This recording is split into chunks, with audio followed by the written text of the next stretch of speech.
Good afternoon. My name is Sophie Goulet. I am pleased to join you today from the High Commission of Canada in Kingston, Jamaica, for this market snapshot session on public-private partnership opportunities in Jamaica. This year, we are pleased to participate the third consecutive year with a delegation from Jamaica who will share on some of the existing pipeline of P3 project. You will hear from Jamaica Trade and Investment, the Development Bank of Jamaica, and the National Water Commission on logistic, water, and social infrastructure opportunities. The public-private partnership and privatization program is a key element of the Jamaican government medium-term economic growth strategy that is being implemented by the Development Bank of Jamaica. The long-standing and continuing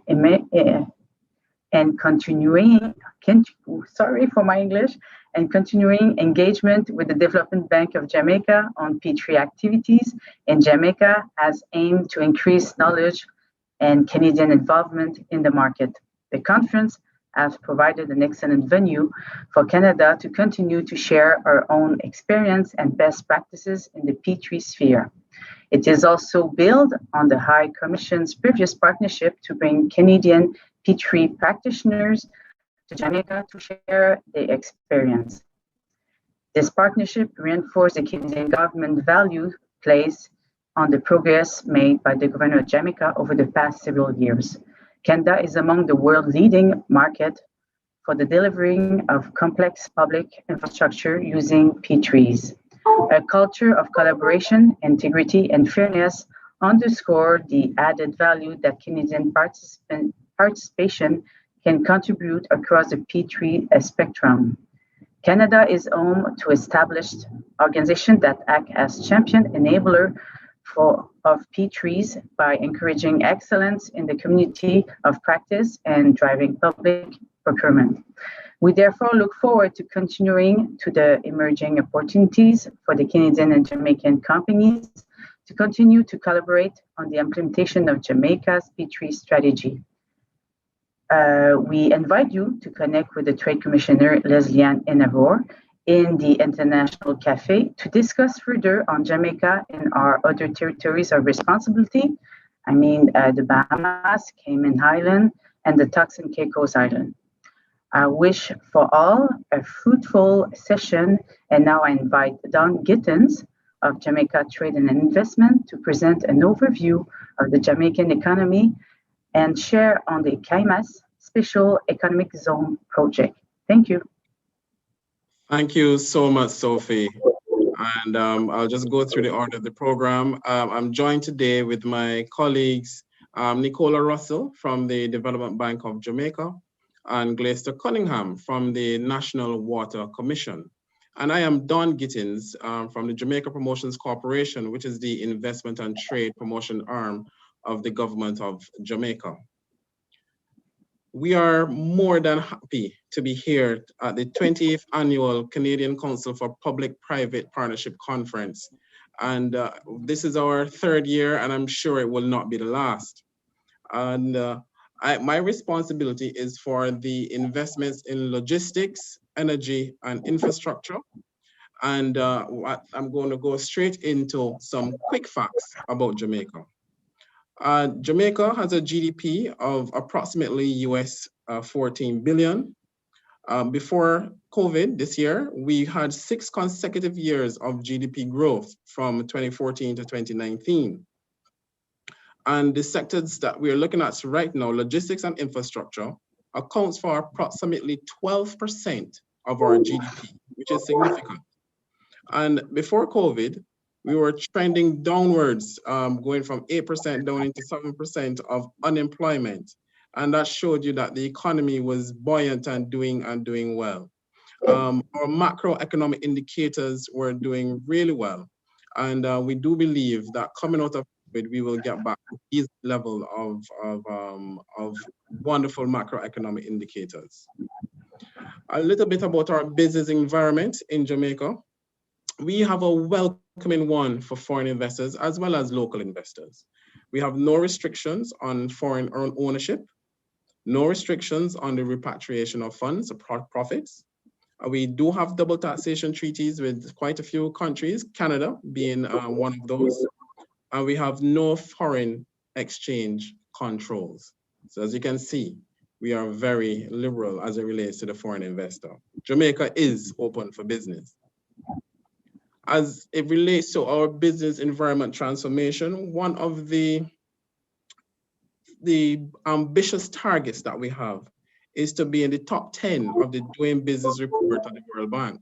And to do this, there are some business environment transformation that we want to undertake. And I'm sure that some of you might not have known, but I'll tell you, Jamaica's stock exchange was the #1 performing stock exchange last year, reported by Bloomberg, which tells you of the tremendous liquidity that we have in the market. Like I said, we were buoyant, we were moving, and COVID hit. So we just need to strategize of how we get back to where we were. They wanted to have the increase in the time delivery of building approvals so that projects can start and finish on time, as we are speaking to infrastructure.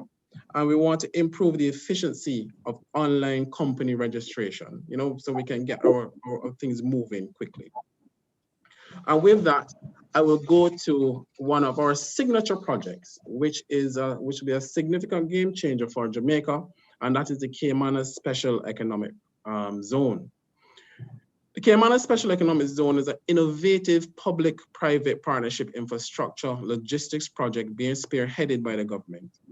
It's a completely green field consisting of 236 hectares with a vision of hosting such services as warehousing and distribution, software development, light manufacturing, logistics value add, shared services, among other suggested services. Jamaica is strategically located along the international shipping routes, which enable significant transshipment operations at our port of Kingston. The estimated capex for this particular project is approximately 221 million. All approvals have been granted already, and we will be doing it. It will be built with environmentally friendly. We need to make sure that we incorporate the green technology. The feasibility study has already been completed, and we're currently in the process of structuring the transaction. So we're way down. The government is currently looking for a world-class private partner to invest, develop, and help us market this and operate the economic zone. And this pictorial I'm showing to you is, you can see where the site is. It's that yellow dotted line that has the acronym CSEZ, which stands for Caymanas Special Economic Zone. And if you look down to the bottom right-hand corner, you'll see where the port of Kingston is. So you can see how close it is to the movement of goods in and out of the country. And at this time, I will go to my colleague, Nicola Russell, who is the manager of the Public-Private Partnership and Privatization Department of the Development Bank of Jamaica. Nicola? Thank you, Don. Good afternoon, everyone. So I'll be talking about the PPP investment opportunities in Jamaica and a little bit about the program. So Don, let's go to the next slide. Okay, so Jamaica's PPP and privatization program. The PPP policy was approved in October 2012 and it was updated in December 2017. We've completed 5 PPP transactions, including Norman Manley International Airport PPP, Kingston Container Terminal, North-South Highway, Highway 2000, and Sangster International Airport. 7 PPP transactions are currently in progress in different sectors: water and wastewater, energy, solid waste management, and logistics. So to date, from 2009 to 2019, we've completed 25 privatizations, and we currently have 15 privatization transactions in progress. So overall, a total investment value of PPP and privatization transactions completed of over US $1.7 billion. So in terms of the InfraScope ranking, we're currently 4th in the Latin America and Caribbean region. So InfraScope ranks 21 LAC countries based on facilitating private investment in infrastructure. A little bit about the role of the Development Bank of Jamaica. We're the PPP and privatization agency. We basically do 4 main functions. So it's transaction management and project development. We do program monitoring and evaluation. So we provide strategic oversight and post-transaction assessment. We do capacity building and policy development. So we would update the policies, manuals, standard operating procedures, and we facilitate training and conferences for government official, private sector to develop in PPPs. We do identification and management of funding for project preparation. A little bit about some of the completed transactions. We have last year financial close for the Norman Mall International Airport PPP. So that's a 25-year concession to develop, operate, and maintain Jamaica's 2nd largest international airport. Some of the objectives of that transaction are enhancing the competitive positioning of NMIA, increasing service quality standards and improving operational efficiency, leveraging private sector investment to improve facilities and operation, monetizing the assets' optimal value. The capex for that is US 110 million, and the concessionaire is PAC Kingston Airports Limited, that's owned by GAP. Wigton Wind Farm Limited, we privatized that last year. It was a sale of the government shares in Wigton. That's a 62.7 megawatt wind farm. The objectives of that transaction was to provide revenues to the government and facilitate broad-based ownership. So in that transaction, we refinanced US 49.2 million in debt to 6.4 billion J dollars. We listed on the stock exchange and they sold 100% of the shares as the government. And it was oversubscribed. So the government got to 5.5 billion Jamaican dollars. So it was over 31,000 shareholders that bought, and 11,000 of those 31 were new shareholders. So a little bit about some of the current transactions we're working on.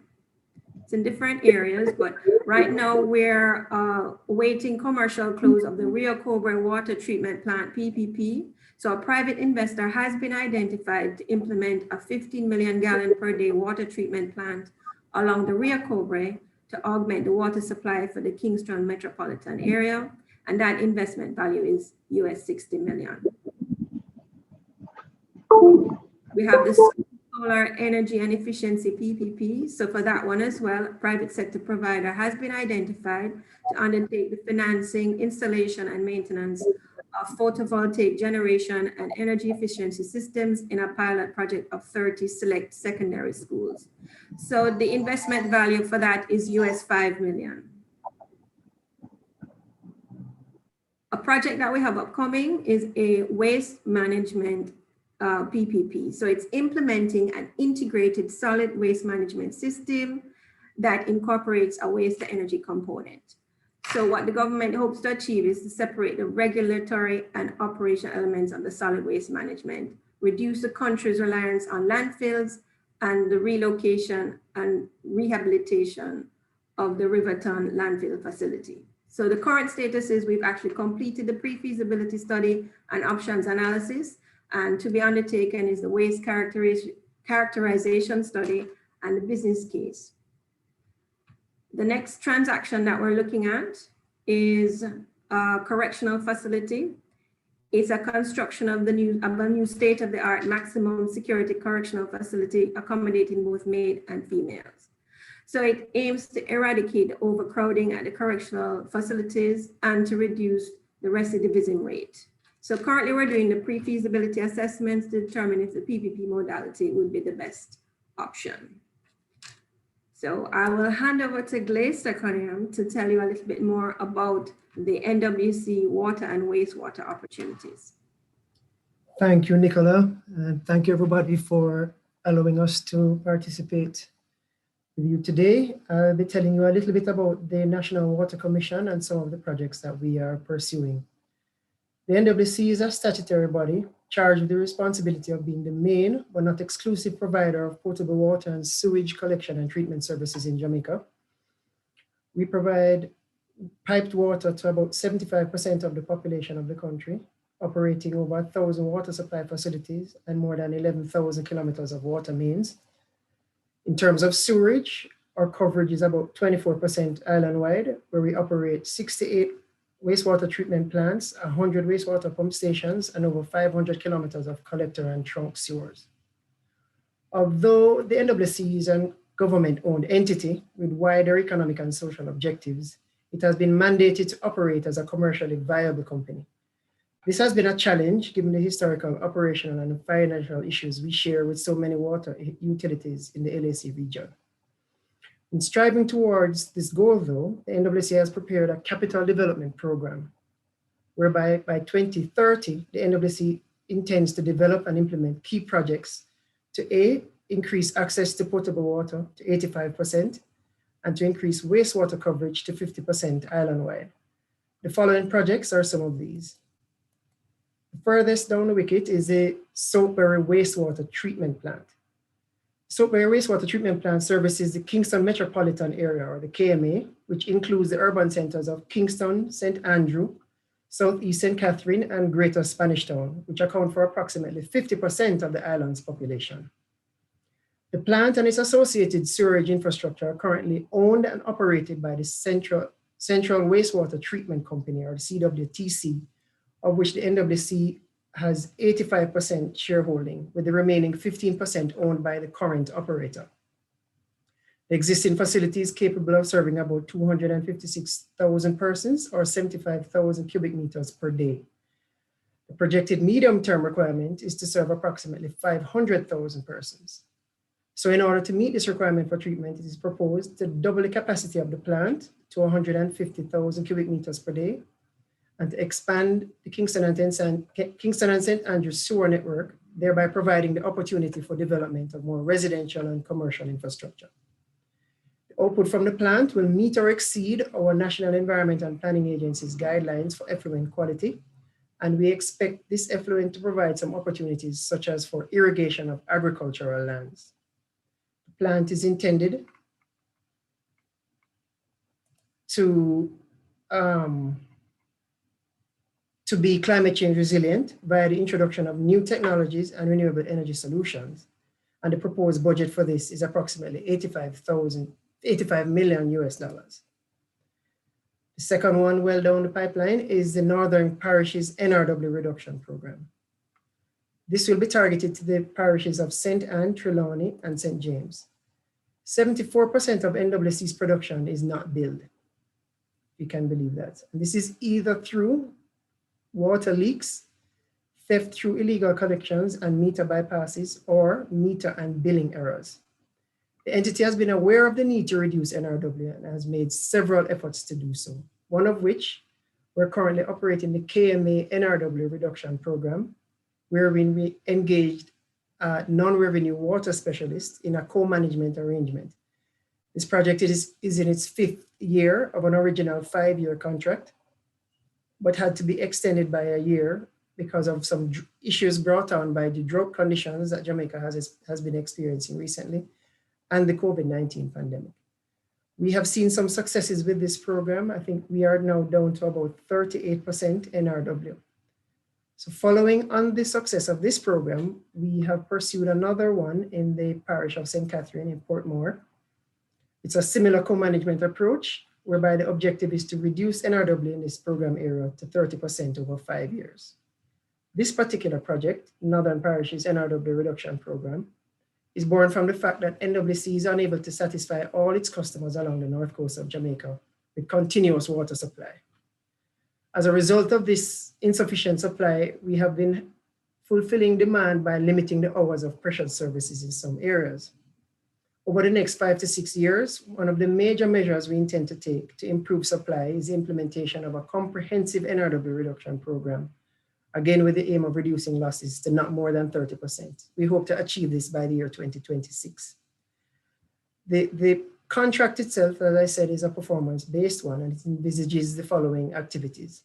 One, the installation of digital performance measurement systems and instruments, for example, meters and valves, at all the major distribution points in the system. There will be estimates made of the hours of service and the consumption in predetermined district metered zones. The contractor will then use that information and pursue a number of commercial and physical intervention measures that will bring about reduction in the NRW. The payment structure and compensation to the contractor will be linked to the reduction in the NRW based on set targets. The benefits we intend to receive are increased water sales and additional revenue due to both physical and commercial loss reduction. And over time, we expect to increase our customer base on the basis of our ability to accommodate more residential, commercial, and tourism-related developments in the area. The current status of the project is that the business case has been completed, and our next step is the procurement of a contractor, for which the proposed budget of this project is $35 million US. One a little further back on the pipeline is the Falmouth Centralized Sewage Program. Falmouth is the capital of the parish of Trelawney, still on the north coast, which is located between the tourist resorts of Montego Bay and Ocho Rios. It has a population of approximately 8,600 residents and is one of Jamaica's fastest and newest tourism resorts, due in part to its recent port development, which has been the catalyst for social and economic activity for the town. The town's existing water supply, sewerage, and stormwater drainage systems will require expansion in order to support its economic development, though. So in terms of sewerage, the town and its residential developments are currently being served by various types of small packaged and mechanical wastewater treatment plants, which are in varying states of repair. Our proposed solution for this is to engage a developer or consortium to finance, design, build, and operate a central sewage infrastructure and wastewater treatment facility to satisfy the current and long-term sewage needs for the town. The proposed works will entail the installation of street sewers in sections of the town that are not currently sewered, trunk sewers, force mains, pumping stations, etc., to transfer wastewater to the facility and the wastewater treatment facility itself. The sale of wastewater treatment services will be through a wastewater treatment concession agreement between the NWC and that consortium. The proposed budget for this project is approximately $70 million US.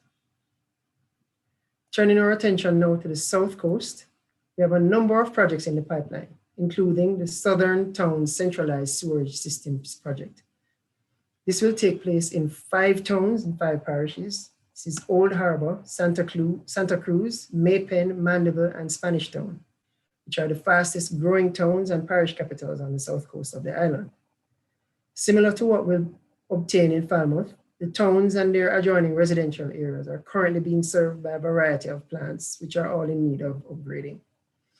NWC will engage a developer under similar terms to that of Falmouth, and the proposed works will impact over 400,000 residents. The current status of that project is that a master plan is now in development, and following which terms of reference will be prepared for the engagement of consultants to develop the business case. This is a much larger project, and we expect the budget of that to be about $500 million US. Finally, still on the South Coast, we will complement those projects with another non-revenue reduction program for 3 towns in this case.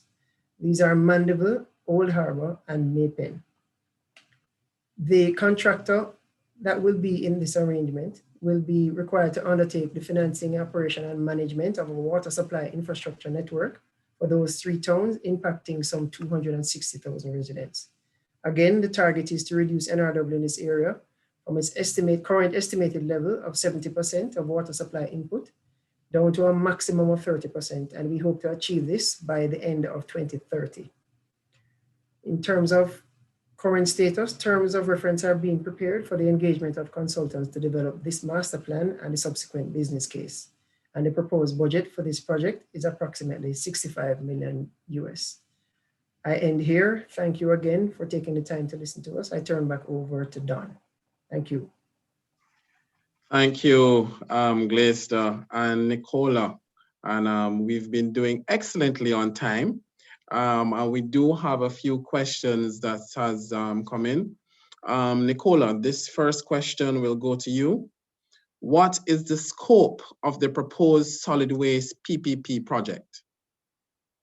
I'll repeat that again. What is the scope of the proposed solid waste PPP project? Okay, as we indicated before, we plan to have private capital and expertise in facilitating the establishment of a sustainable, socially acceptable, and environmentally friendly integrated solid waste management system. And that would include also waste to energy component. So the scope is really looking at relocating the Riverton facility and creating a new landfill and waste to energy facility for the Kingston metropolitan region. Thank you, Nicola. And we have another follow-up question. What are the objectives of the Integrated Solid Waste Management PPP project? What are the objectives of the Integrated Solid Waste Management PPP project? So we're looking at improving the delivery of waste management services, facilitate improved regulation and enforcement in the waste management industry, and to develop environmentally friendly, low footprint sanitary landfills. And as I indicated before, to develop recycling and renewable energy capacity for Jamaica's solid waste resources. Thank you, Nicola. Glista, I have one for you. What's the target period to take the NRW project to market? So it depends on which project we're talking about. The Northern Parishes NRW program, we hope to get started in terms of requesting proposals sometime in the first quarter of 2021. The procurement process could take anywhere from 6 to 8 months, in which case we want to have a shovel in the ground by the beginning of 2022. The other projects, the Southern Coastal one, that's a bit further back. As I said, we have to prepare the business case in the first first instance for that. So we are probably about 18 months behind the Northern Parishes project in the Southern Coastal project. Okay, understood. And I have another question for you, Glista. Are all water projects PPPs? That's an interesting question. So we are pursuing currently co-management projects. So the risk is shared between us as a government entity and the private contractor. So by that definition, yes, they are. The programs for the wastewater are more clear-cut because those are intended to be concession type arrangements. So those check all the boxes for 3P programs. So yes. Very good answer.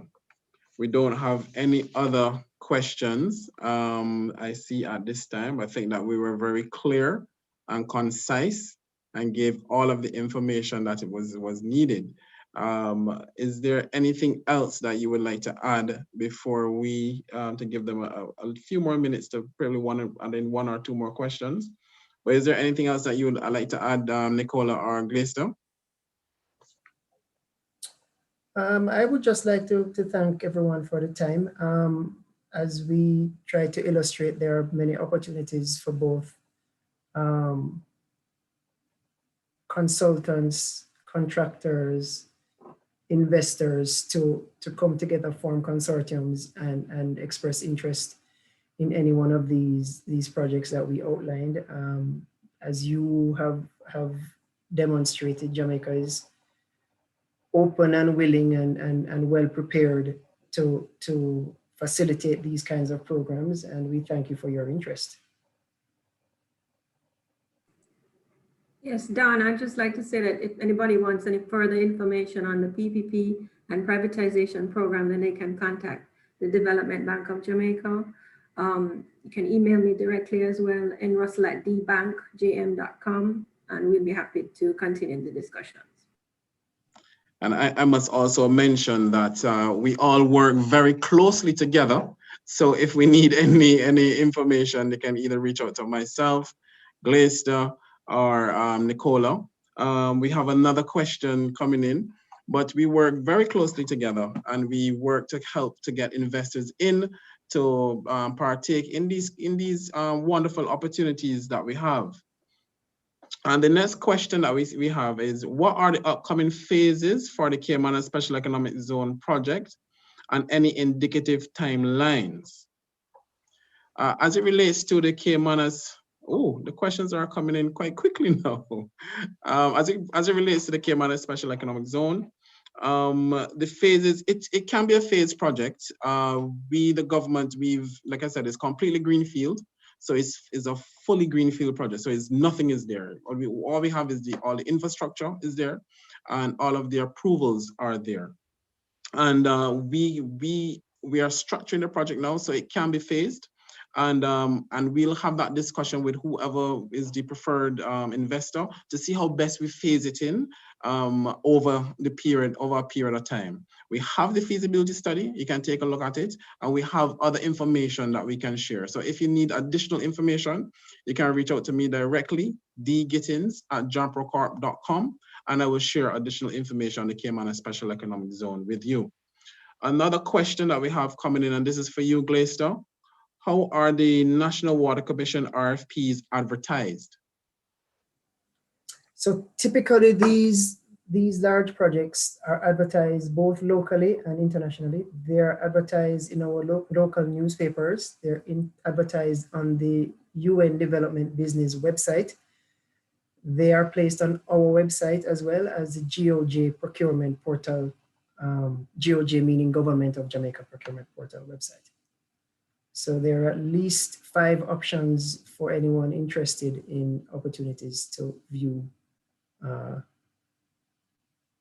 our upcoming projects.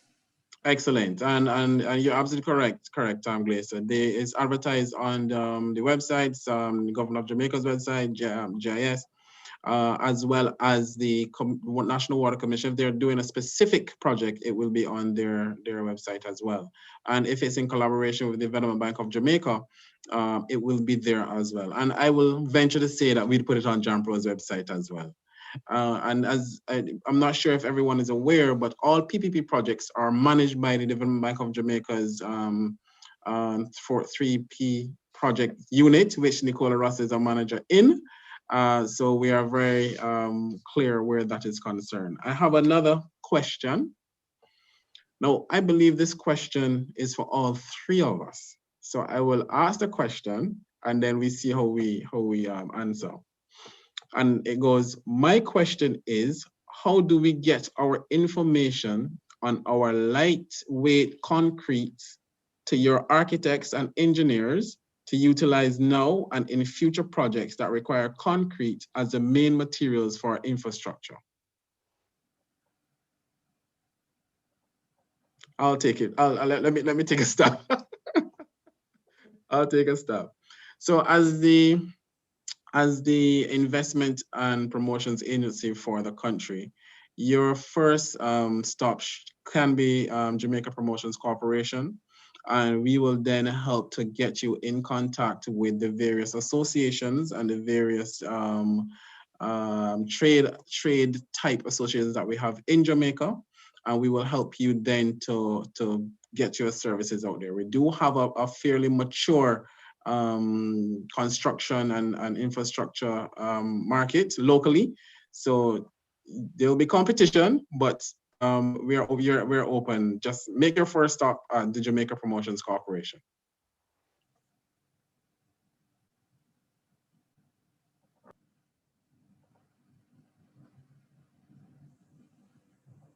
And I think that's it. I do not see any other questions coming in at this time.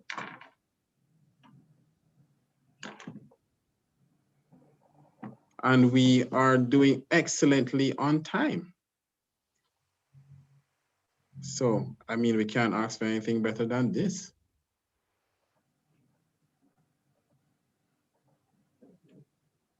Now, I want to thank all for allowing us to make the presentation this afternoon. It's been wonderful being a part of the 28th Annual Canadian Council for Public-Private Partnership Conference.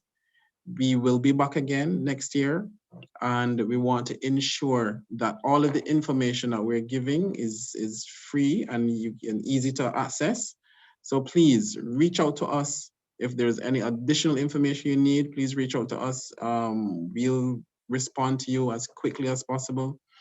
And please engage us. We want to be a part of whatever it is you want to do in Jamaica. And like I said, Jamaica is open for business.